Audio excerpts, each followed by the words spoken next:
Antes de morir, un hombre me dijo que en la radio se puede escuchar a los muertos si sabes en qué frecuencia buscar. Me reí de él entonces. Ya no me río. Me llamo Björn Eklund. Tengo 79 años, y llevo 43 trabajando en esta emisora, aunque esta noche, mientras hablo solo en una cabina vacía, no sé si podré terminar mi turno. No sé si podré salir de aquí. Todo empezó hace 3 semanas, aunque ahora comprendo que en realidad empezó mucho antes. En un tiempo que yo creía haber enterrado junto con los hombres que lo vivieron conmigo. La emisora ocupa un viejo edificio de piedra en las afueras de la ciudad, construido en los últimos años del siglo pasado, cuando la radio era todavía una promesa incierta, casi mágica, y los hombres que la manejábamos éramos vistos como brujos modernos capaces de arrancar voces del aire. Yo llegué aquí siendo joven, con las manos firmes y la curiosidad intacta. Ahora mis manos tiemblan, y mi curiosidad se ha convertido en terror. Trabajo en el turno de noche desde hace más años de los que puedo contar. Me gusta la quietud de esas horas, el zumbido bajo de las válvulas calentándose, el crujido de la madera vieja del edificio asentándose como los huesos de un anciano. Conozco cada sonido de este lugar, cada corriente de aire que se cuela por las rendijas de las ventanas, cada sombra que proyecta la única lámpara de la cabina de control cuando el viento mueve las ramas del olmo de afuera. Por eso supe, desde la primera noche, que algo no encajaba.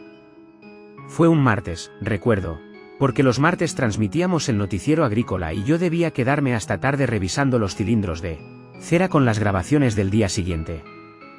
Pasada la medianoche, cuando ya el edificio entero dormía y solo yo permanecía despierto entre los cables y los paneles, escuché una voz saliendo del altavoz principal. No estábamos transmitiendo nada. El equipo estaba apagado, lo había apagado yo mismo media hora antes. Y sin embargo, entre el silencio y la estática residual que a veces queda en el aire como un eco de electricidad, escuché con total claridad una voz de hombre pronunciando mi nombre. Björn. Nada más. Solo eso. Mi nombre, dicho despacio, como quien lo saborea, como quien lo ha estado guardando durante mucho tiempo antes de decidirse a pronunciarlo. Me quedé paralizado frente al panel, con la mano suspendida sobre el interruptor principal, esperando que la voz se repitiera. No lo hizo. El silencio volvió a instalarse en la cabina, tan denso que pude escuchar mi propio pulso latiendo en los oídos. Pensé, como habría pensado cualquier hombre razonable, que había sido una interferencia. Alguna emisora lejana cuya señal se había colado por error en nuestra frecuencia. Algo así había ocurrido antes, en raras ocasiones, cuando las condiciones atmosféricas alineaban las ondas de manera extraña. Apagué las luces, cerré la cabina y me fui a casa convencido de que dormiría sin darle más vueltas al asunto. No dormí. A la noche siguiente volví a mi puesto con una sensación extraña en el estómago, algo entre la curiosidad y el miedo, dos emociones que en aquel momento aún podía distinguir con claridad. Todo transcurrió con normalidad durante las primeras horas. Transmitimos el boletín nocturno, revisé el equipo, anoté las lecturas en el cuaderno de bitácora como hacía cada noche desde hacía décadas. Y entonces, pasada la 1 de la madrugada, volvió a suceder. Esta vez la voz no dijo solo mi nombre. Dijo una frase completa, pronunciada con una calma que me heló la sangre más que cualquier grito. Te estoy esperando, Björn. Igual que tú me esperaste a mí. Salí corriendo de la cabina. Recorrí los pasillos vacíos del edificio buscando algún indicio de que alguien me estuviera gastando una broma cruel. Algún técnico escondido con un fonógrafo. Algún compañero con ganas de reírse del viejo Eklund y sus supersticiones nórdicas. No encontré a nadie. El edificio estaba vacío como una tumba, y las puertas exteriores permanecían cerradas con los cerrojos que yo mismo había asegurado horas antes. Volví a la cabina temblando. El equipo seguía apagado. Y sin embargo la voz había sonado con la misma claridad que si alguien hubiera estado hablando directamente al micrófono, a centímetros de mi oído. Durante los días siguientes intenté convencerme de que se trataba de agotamiento, de las horas excesivas de trabajo, de los años que empezaban a pasarme factura en la mente tanto como en el cuerpo. Pero la voz regresó, noche tras noche, cada vez un poco más cercana, cada vez revelando un poco más de sí misma. Me habló de cosas que yo había olvidado, o que había preferido olvidar. Me habló de un nombre que no escuchaba desde hacía más de 40 años, Thorvald Lindqvist. Torvald había sido mi compañero en los primeros años de la emisora, cuando ambos éramos jóvenes técnicos ambiciosos, deslumbrados por las posibilidades de aquella tecnología nueva que parecía capaz de conquistar las distancias y el tiempo mismo. Trabajábamos juntos noche y día, compitiendo con sana rivalidad por perfeccionar los receptores, por captar señales cada vez más lejanas, cada vez más débiles. Hasta que Torvald empezó a obsesionarse con algo que ninguno de los dos comprendía del todo. Decía que había captado, en una ocasión, una frecuencia que no pertenecía a ninguna emisora conocida. Una frecuencia que emitía sonidos que no eran exactamente voces, pero que tampoco eran ruido aleatorio. Decía que si se escuchaba con suficiente atención, se podían distinguir palabras entre el crepitar de la estática, palabras en un idioma antiguo que ninguno de los dos hablaba pero que ambos, extrañamente, entendíamos. Yo pensé que se estaba volviendo loco. Se lo dije, incluso, con la crueldad despreocupada de la juventud. Le dije que dejara de perder el tiempo con fantasías y se concentrara en el trabajo real. Él no me hizo caso. Empezó a quedarse en la emisora toda la noche, buscando esa frecuencia una y otra vez, anotando en un cuaderno cada fragmento de palabra que creía distinguir. Empezó a cambiar. Dejó de dormir, dejó de comer con regularidad. Sus ojos adquirieron ese brillo febril de quien ha visto algo que no puede compartir con nadie más porque nadie le creería. Una noche de invierno, en 1897, Torvald desapareció. No se fue de viaje, no renunció al trabajo, no dejó ninguna nota. Simplemente, un día no se presentó a su turno, y nunca más volvimos a saber de él. La policía investigó durante unas semanas sin encontrar ningún rastro. Su familia, destrozada, terminó por asumir que se había marchado lejos, avergonzado quizás por su comportamiento errático de los últimos meses. Yo, en el fondo, siempre sospeché algo distinto, algo que no me atrevía a investigar por miedo a lo que pudiera encontrar. Con el tiempo, el recuerdo de Torvald se fue desdibujando entre los años, hasta convertirse en poco más que una anécdota triste que contaba de vez en cuando a los técnicos nuevos, advirtiéndoles sobre los peligros de obsesionarse demasiado con este trabajo. Ahora, 43 años después, su voz había regresado para reclamarme algo. La noche en que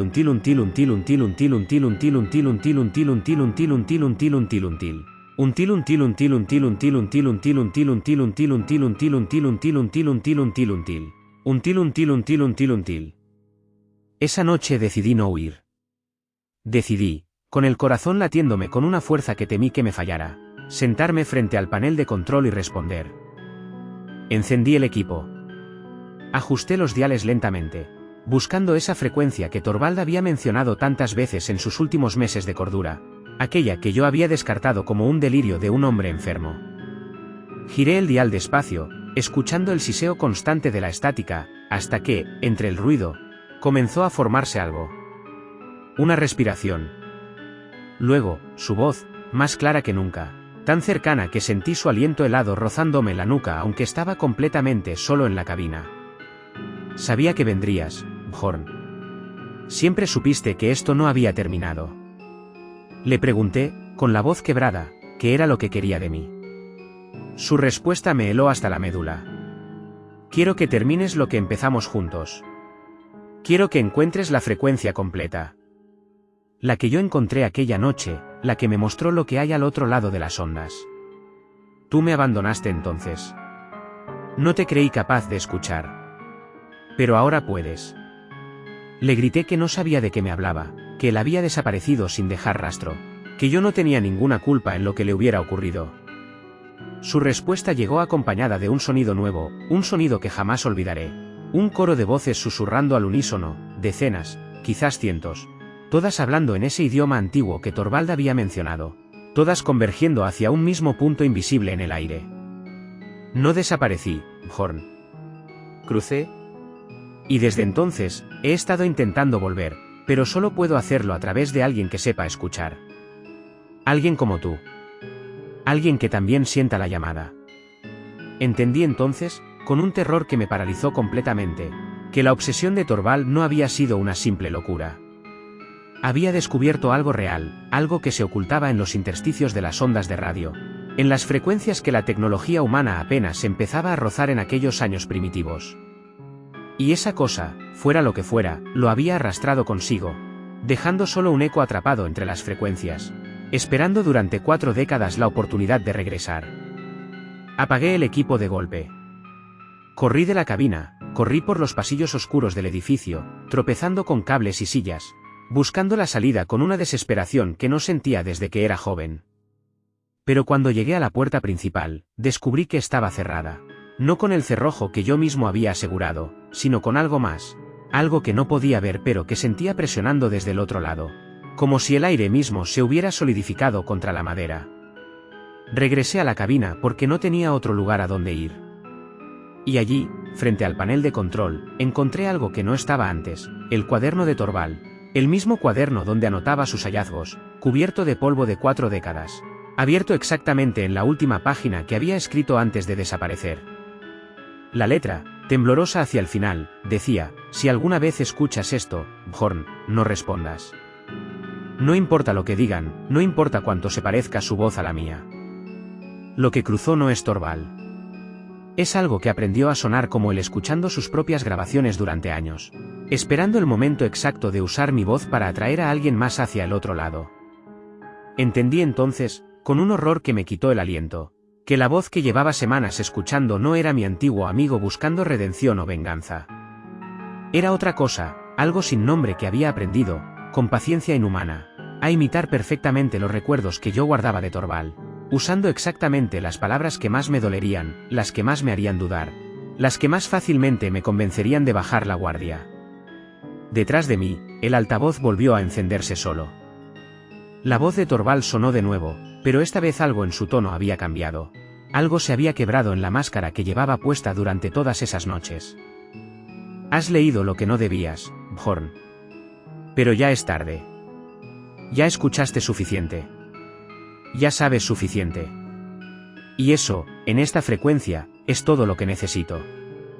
El aire de la cabina empezó a vibrar con una frecuencia que sentí en los dientes, en los huesos, en el fondo mismo de mi cráneo.